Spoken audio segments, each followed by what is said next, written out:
En 1867, un joven reportero prácticamente inventó la reseña de una estrella de Internet. Totalmente.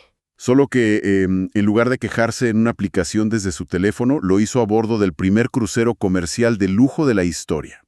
Y con eso destrozó la reputación de Europa y de Tierra Santa para siempre a través de sus crónicas impresas. Una locura de historia. Ok, analicemos esto. Para quienes nos escuchan, la misión de nuestra inmersión profunda de hoy es sumergirnos en los apuntes, cartas y un detallado documental histórico sobre esa travesía. Ajá, el famoso viaje del Quaker City. Exacto. Queremos descubrir cómo este viaje, que estuvo cargado de sarcasmo, de desencanto, de calor extremo, no solo inventó la figura del turista moderno, queremos ver cómo transformó a un bohemio de 31 años llamado Samuel Clemens en el titán literario que hoy conocemos como Mark Twain. Es que el contexto de ese momento es fascinante. O sea, imaginemos a este reportero que en ese entonces era prácticamente desconocido. Ujú. Tenía una energía inagotable y un descaro tremendo.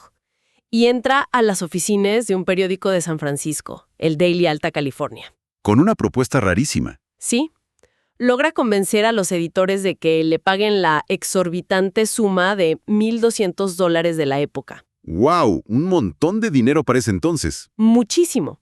Y a cambio de eso, promete enviar 50 artículos documentando su viaje a bordo del Quaker City. Que era un barco un poco particular, ¿no? Pues sí, era un antiguo cañonero de la Guerra Civil reconvertido en buque de placer. Y bueno, zarpaba hacia el llamado Viejo Mundo. Era una apuesta gigantesca para el periódico. Y bueno, subamos a bordo de ese barco porque las fuentes lo describen casi como un experimento social involuntario. Sí, totalmente. Tenían a 65 pasajeros que iban a convivir durante 5 meses. Y la gran mayoría representaba esta nueva clase media estadounidense de los pueblos pequeños. Empresarios, médicos, digamos, gente acomodada. Exacto. Y sobre todo, figuras extremadamente piadosas. Personas que jamás habían salido de su país, pero que habían leído la Biblia religiosamente toda su vida. Claro, y veían esta travesía como una oportunidad mística, casi como una peregrinación. Ajá.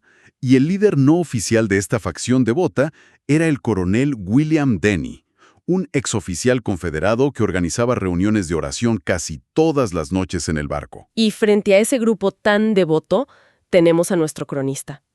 Las fuentes describen a Twain en esta etapa como un espíritu muy contracultural. Como un rebelde, digamos. Exacto, una especie de James Dean del siglo XIX.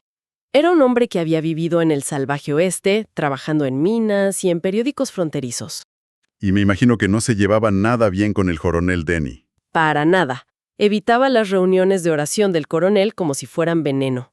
¡Qué risa! De hecho, prefirió fundar su propio grupo paralelo, al que bautizó como los Nighthawks del Quaker City o simplemente los pecadores. Los pecadores, claro. Se reunían en los camarotes para beber vino, fumar puros y jugar a las cartas hasta la madrugada. En sus cartas, Twain incluso presumía de tener un compañero de cuarto espléndidamente inmoral. O sea, esto me suena a una olla de presión moral a punto de explotar. Definitivamente. Podríamos caer en la trampa de compararlo con un autobús escolar donde, no sé, los chicos rebeldes se sientan al fondo a lanzar papeles mientras los estudiantes perfectos cantan himnos adelante.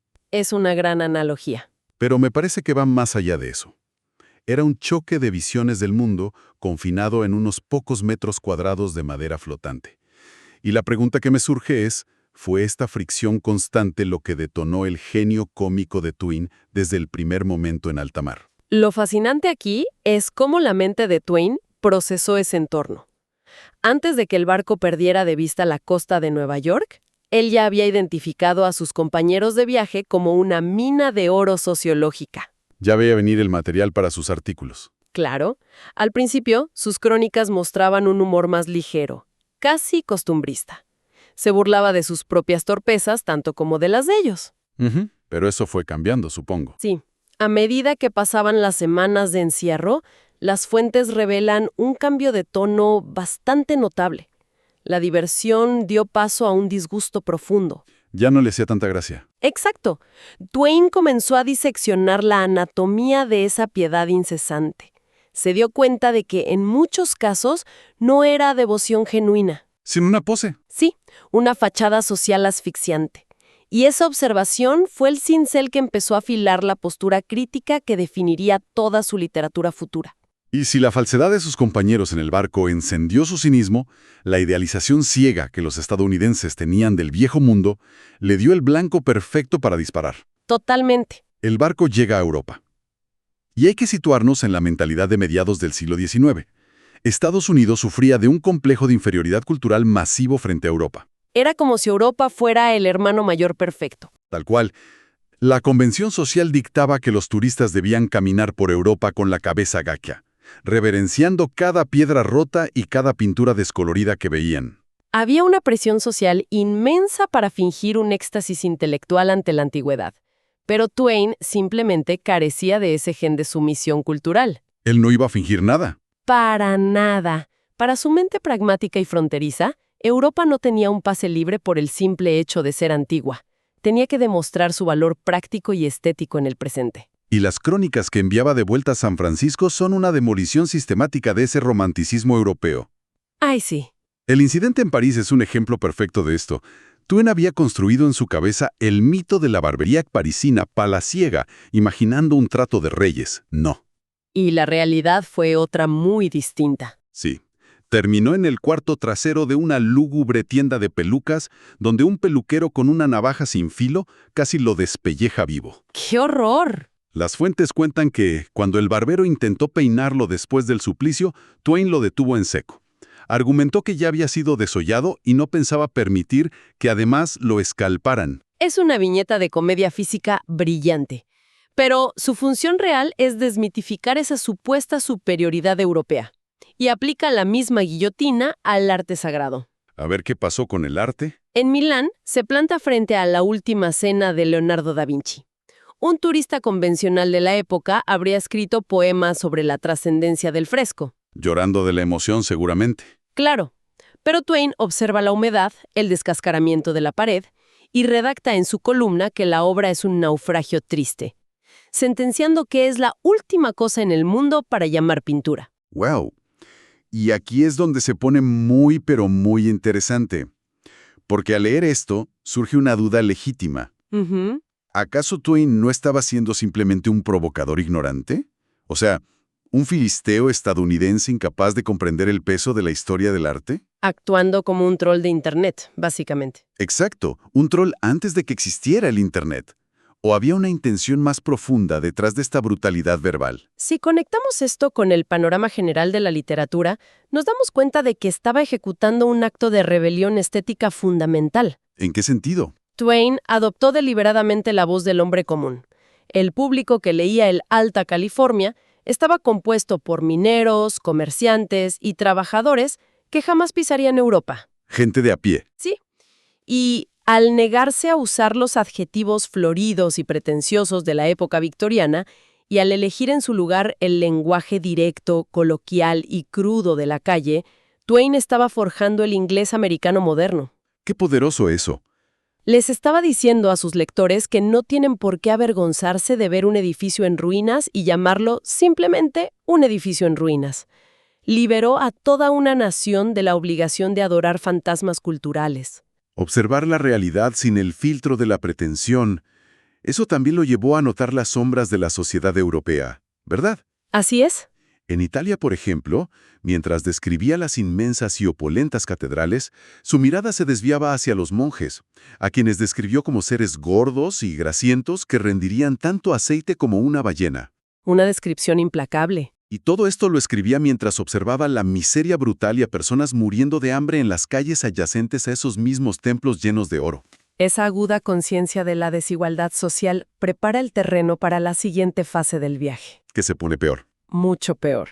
Si Europa destrozó sus expectativas estéticas y sociales, la llegada a Tierra Santa representó una colisión frontal y mucho más violenta entre la mitología religiosa y la dura realidad geográfica y humana. Desembarcan en el Líbano para iniciar la ruta terrestre hacia Jerusalén. Y hablamos de cruzar desiertos áridos bajo un calor abrasador que superaba los 100 grados Fahrenheit. Un infierno. Twain, con su experiencia en el agreste oeste americano, asumió que dormirían en el suelo, envueltos en mantas, y ya está. Pero irónicamente, esta fue la única vez que la realidad superó sus expectativas de confort, al menos en los campamentos. Sí, los guías árabes se lucían. Exacto. Montaban unas tiendas inmensas que Twain decía que eran altas como para que viva una familia de jirafas. Y estaban equipadas con mesas completas, cristalería y banquetes lujosos. Era un espejismo de decadencia en medio de un entorno implacable.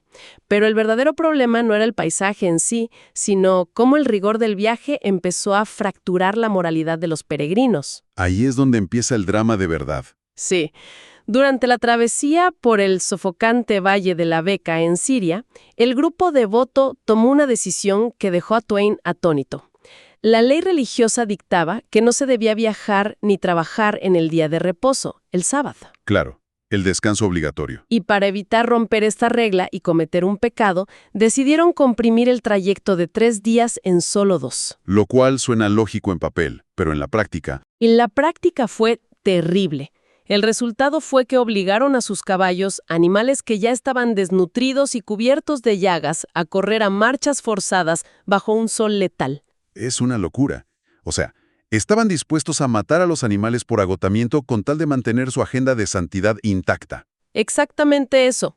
Esto me hace pensar en una analogía. Es como alguien que sigue una dieta estricta pero cree que las calorías mágicamente no cuentan si nadie lo está viendo comer. Gran comparación. Cumplen con la regla técnica en el papel, el no viajar en sábado, pero destruyen por completo el principio fundamental de la compasión. Y las fuentes nos dicen que Twain detestaba esto profundamente. Sí.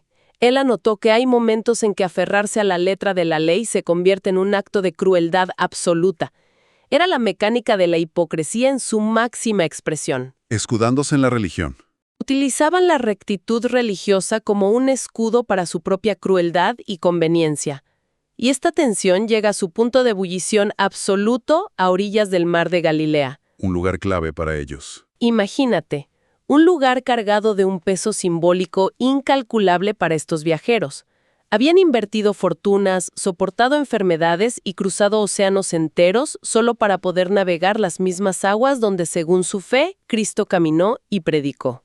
Están a centímetros de cumplir el sueño de sus vidas. Y ahí aparece un barquero árabe local, y el grupo le pregunta el costo del trayecto. El barquero pide $8. $8, que incluso para estos viajeros acaudalados de 1867 era una suma completamente manejable, sobre todo considerando lo que ya habían gastado para llegar ahí. Era nada, pero de pronto el instinto de no dejarse estafar supera el fervor espiritual. Empiezan a regatear agresivamente con el barquero. No me lo puedo creer. Sí, y el barquero pierde la paciencia, da media vuelta y se va. Se quedaron sin el viaje. Pierden la oportunidad de navegar el mar de Galilea por ahorrarse unos cuantos billetes. Es como viajar miles de kilómetros para ver la final de la Copa del Mundo y quedarse afuera del estadio por no querer pagar el estacionamiento. Es absurdo, y la caída de las máscaras es espectacular. Al ver que el barco se aleja, el grupo entra en pánico y empiezan a recriminarse a gritos entre ellos, culpándose mutuamente por la tacañería. Me imagino la escena. Toda esa piedad silenciosa y elevada se transforma en una riña callejera.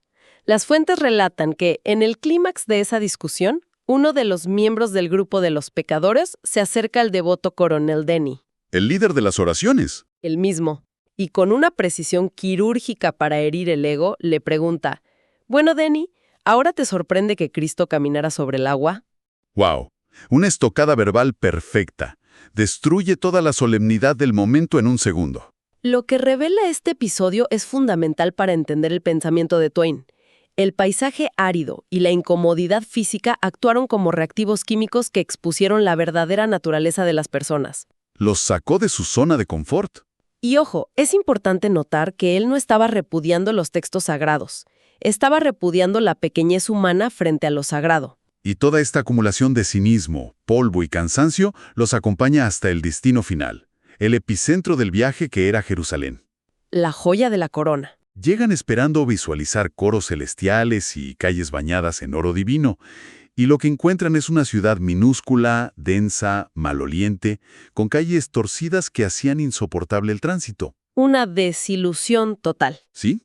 Twain estaba perplejo por las dimensiones. Él calculó que una persona caminando a buen ritmo podía rodear las murallas exteriores de toda la ciudad en menos de una hora.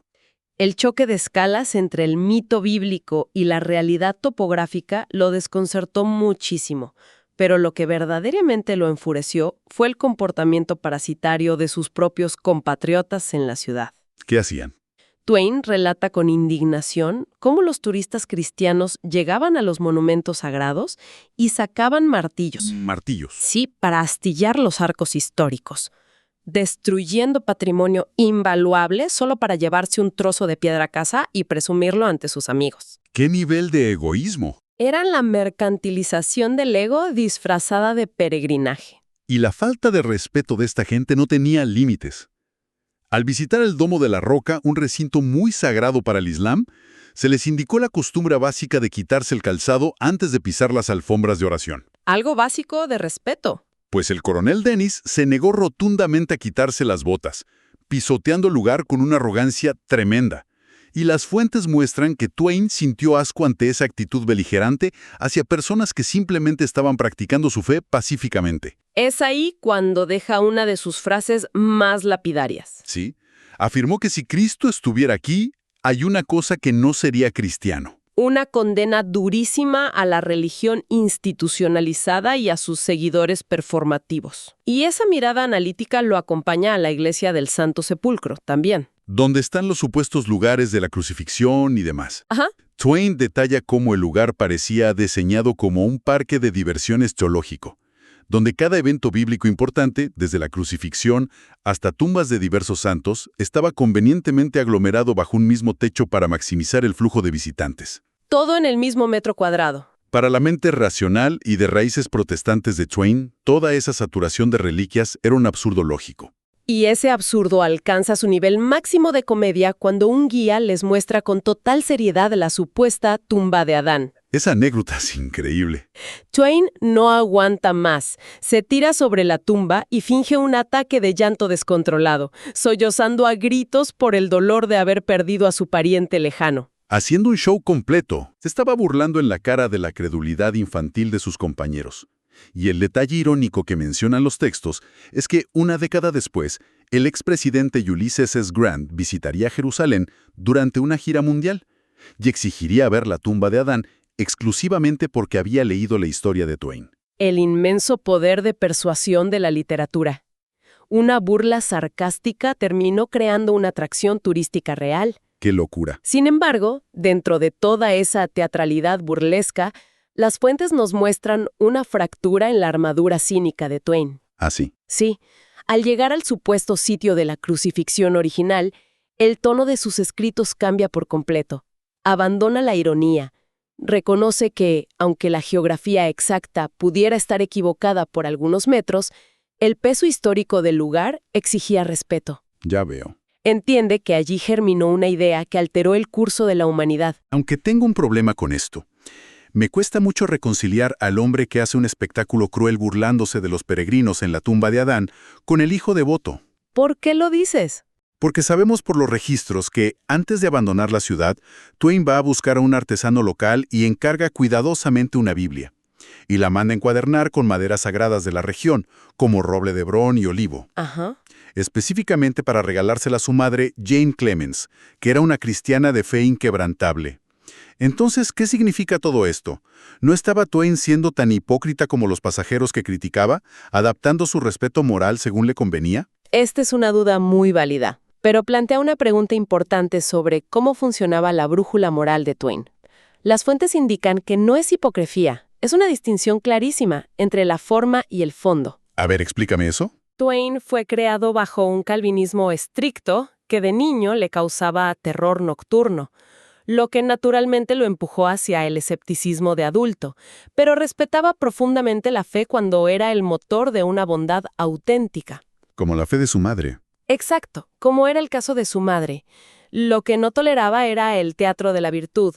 Odiaba la superioridad moral hueca de quienes rezaban fuerte, pero no tenían nada de empatía por el prójimo. Claro, Los que pisan alfombras sagradas con botas. Sí, mientras paseaba por Jerusalén, observó una miseria humana devastadora. Vio leprosos, personas famélicas en las calles, y ante ese contraste brutal con la riqueza eclesiástica que veía dentro de los templos, escribió con amargura: «Hay un Dios para el rico y ninguno para el pobre». ¿Qué frase? Su cinismo era, en el fondo, una herramienta de defensa para un hombre que sentía demasiado. Esa capacidad de sentir empatía profunda es verdaderamente lo que lo redime. Y bueno, finalmente, la expedición del Quaker City llega a su fin. Desembarcan de regreso a Nueva York a finales de 1867. Se acaba el viaje físico. Pero el verdadero viaje apenas comienza. Porque toda esa montaña de notas dispersas, columnas de periódico llenas de rabia, de humor y observaciones sociológicas, ahora necesita ser procesada. Y el catalizador de esa transformación fue un editor llamado Elisha Bliss. Él contacta a Twain tras leer el impacto que estaban teniendo sus artículos y le propone convertir todo ese material en un libro formal. Una oportunidad de oro. Twain acepta el reto y se encierra a reescribir la experiencia, dando forma a la obra The Innocents Abroad, conocida en español como Los Inocentes en el extranjero, publicada en 1869. Y dedicada, por supuesto, a su madre. Así es. Las fuentes detallan que el proceso de edición fue exhaustivo. Twain sabía que un libro requería una arquitectura muy diferente a la de una columna de un diario. Tenía que refinarlo. Pulió el lenguaje, eliminando ciertas crudezas sobre funciones corporales que eran aceptables en el periódico de la frontera, pero inaceptables en un libro de tapa dura para toda la familia. Claro, el decoro de la época. Sin embargo, logró elevar la prosa sin sacrificar ni un gramo de su ingenio letal. El resultado fue el libro más vendido de toda la vida de Mark Twain. El impacto cultural de The Innocents Abroad no puede exagerarse. Críticos literarios serios reportaban ataques de risa incontrolables al leerlo. ¡Qué maravilla! Hubo reseñas de la época que advertían a los lectores que el libro debía consumirse en, cito, dosis interrumpidas, porque intentar leerlo de una sentada provocaba agotamiento físico por la carcajada constante. Y este éxito económico masivo fue el mecanismo que lo liberó del periodismo diario de fecha de entrega, ¿no? Exactamente. Le permitió dedicarse a ser el novelista que escribiría las obras maestras que todos conocemos más adelante. Y aunque nunca regresó a Tierra Santa, el nivel de observación profunda que desarrolló en esos 5 meses lo dotó de una fascinación perpetua por investigar, en sus propias palabras, esa cosa llamada humanidad. Hay una cita que él mismo dijo sobre el gigantesco alcance masivo de sus historias frente a la llamada alta literatura. Decía: «Mis libros son como el agua. Los de los grandes genios son vino. Afortunadamente, todo el mundo bebe agua». Me encanta esa cita. Es perfecta. Es asombroso cómo funciona la historia.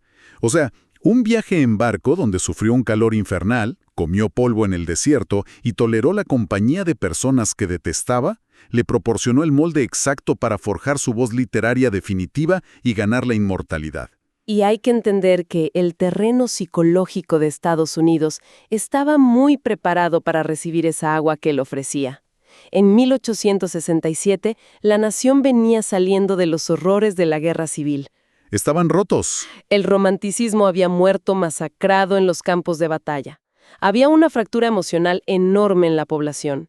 La sociedad estadounidense necesitaba desesperadamente una válvula de escape y el cinismo pragmático de Twain fue la cura. Les dio permiso para reír. Les otorgó el permiso psicológico para dejar de tomarse tan en serio el mundo, para reírse del esnovismo de las culturas antiguas, de la pompa de las instituciones y, en última instancia, para reírse de sus propios absurdos. Para recapitular el análisis de nuestras fuentes de hoy, creo que hemos visto cómo la mirada implacable de un periodista inconformista logró desmontar ladrillo a ladrillo el elitismo cultural europeo y la hipocresía performativa de la religión victoriana. Totalmente de acuerdo. Y en el proceso de esa demolición, construyó un lenguaje nuevo que definió la literatura de todo un continente.